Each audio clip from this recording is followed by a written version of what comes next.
Well, no running right now. Stuck indoors due to the rain. So once it finishes raining, we'll try heading out. So right now it's 12 p.m. Hopefully it'll be done in an hour. So we'll do a short jog, and by 1:30, take a shower and head back to work. All right, catch you guys later.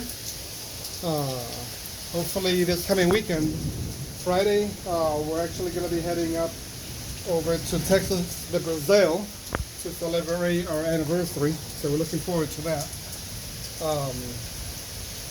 And then this weekend we should be doing a long bike ride.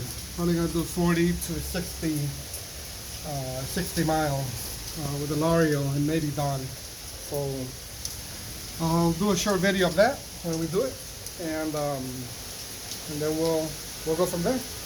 All right, thank you for watching. No jogging for now, just enjoying the water and the rain.